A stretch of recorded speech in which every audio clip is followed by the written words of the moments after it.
Hey, what up, YouTube? Welcome back to the Knicks Cave. I'm Jan, the Knicks fan, your host, and let's get right into it. But before we get into it, I want you to do me one small favor. I want you to hit that like button. You know I want you to comment, but I definitely want you to subscribe. If you want to know when the next video going to drop, hit that notification bell.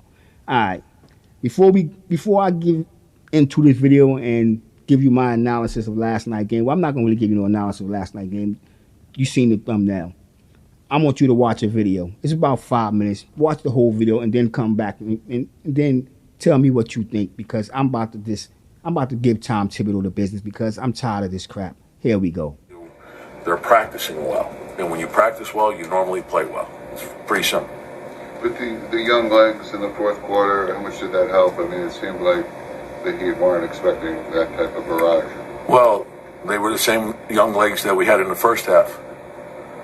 Right. But so like the thing is like, I mean, you guys are like trying to nitpick this, nitpick that. You need everyone over the course of the season, right? So, we love our young guys. We see it every day. They're supposed to bring energy, and they did. They were terrific, But you need RJ, you need Julius, you need Mitch, you need everyone, and so you need Evan, you need Alec.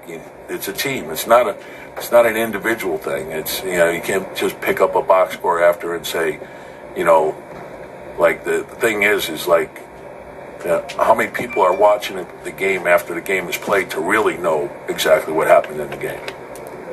So like I see a lot of opinions, but I don't see a lot of people doing the work to actually study it. McBride's defense on Lowry in the fourth quarter.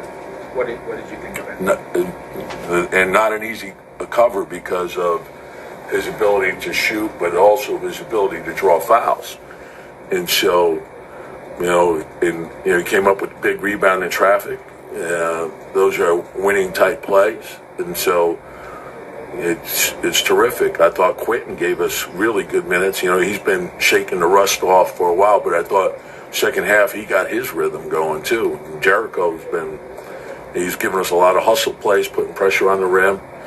And then, Taj is sort of, jack of all trades, does everything. You can put him on anybody, play the 4, play the 5. He's played the 3 for us. Whatever you ask him to do, he just goes out there and does it, plays for his teammates, helps you execute, knows all the little details of every play, knows the details of every scheme. So it's not just like individual, well, this guy made a great play, but he doesn't fulfill any of his team responsibilities. You got to know what your team responsibilities are. That has to be paramount. And so that's how you win in this league. When you were talking about the opinions of people who are watching the game, what's the common misconception you're seeing? No, I'm just saying, like, everyone has all the answers right after a game, and oftentimes they haven't studied. Like, how do you really know? And I don't want anything to divide our team. I want our team together. That's how you win. You win as a team. You lose as a team, right?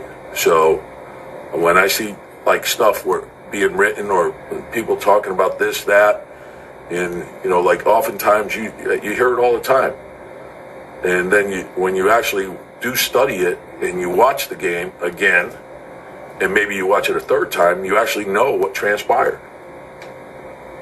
Has that been, just in general, an issue this season with maybe social media, fans choosing one player to talk about? Well,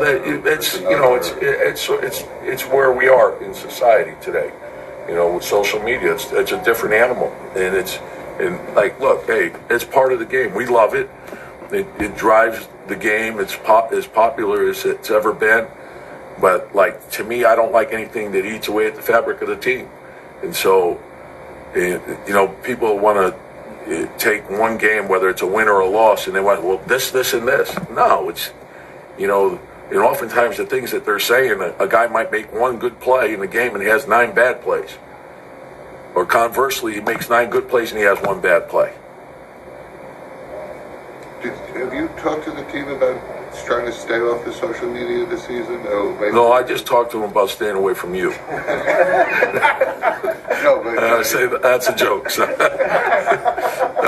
No, at the beginning of the year, we bring in because it's a big part of the league, and you just got to be careful with it. And it's different, but that's, we're all the same. You have information constantly coming at you, and even if you stay off it, there's going to be people telling you what they're saying. So you're going to hear it, right? So just block it out. Don't get distracted.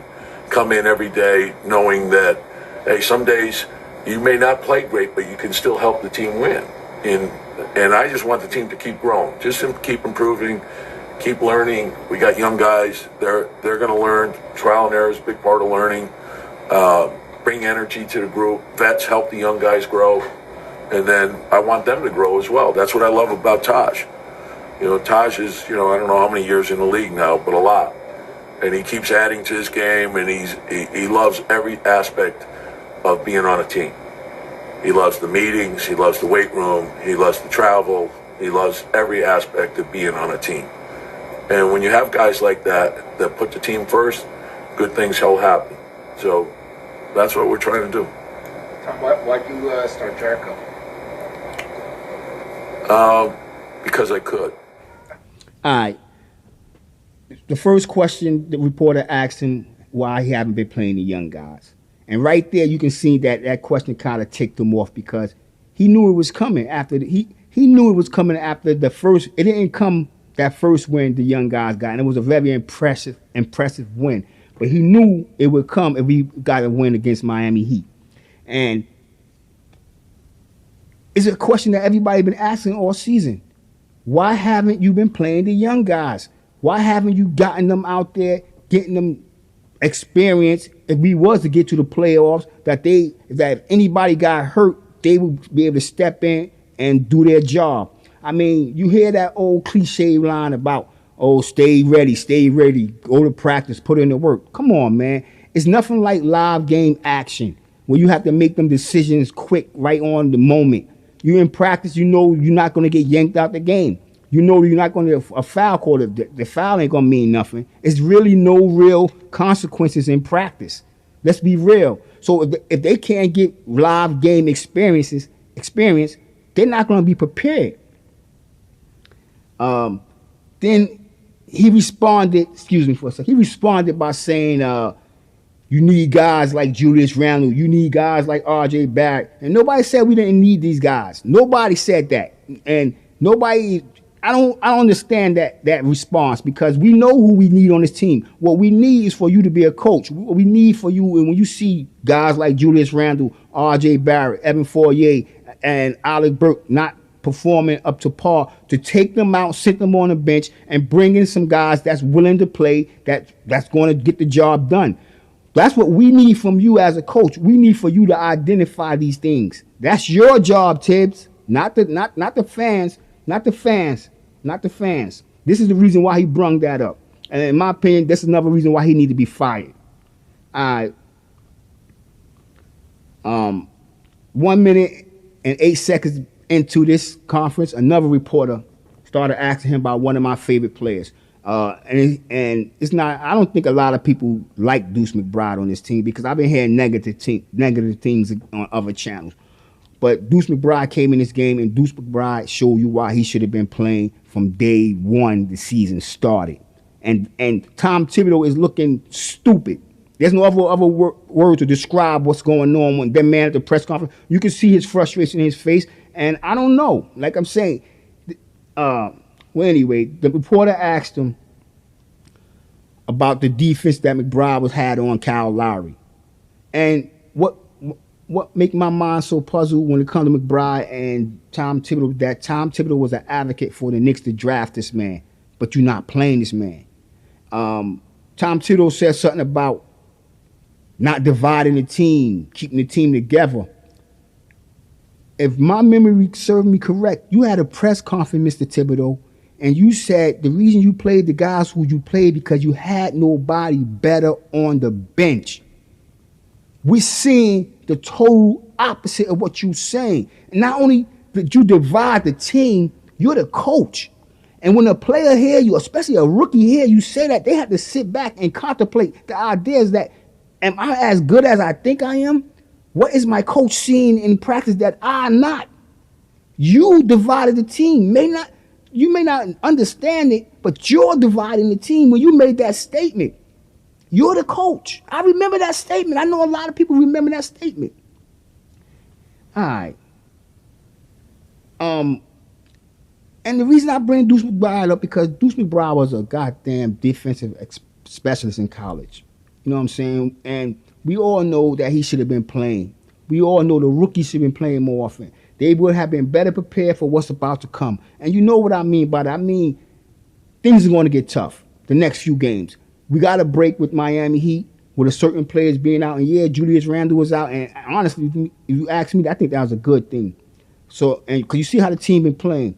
But we're going to have a few games that if these guys was more prepared, that it would be an easier game for them mentally.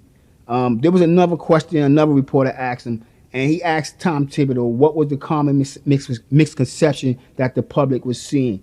And that was a damn good question, and it got under Tom Thibodeau's skin because he responded by talking about watching tape because he know what the reporter meant by that. You know what I'm saying? He know. You know what I'm saying? He talking about watching tape and you may have seen one good play, but this player made 9 bad plays. Yo, we're watching the game in live action.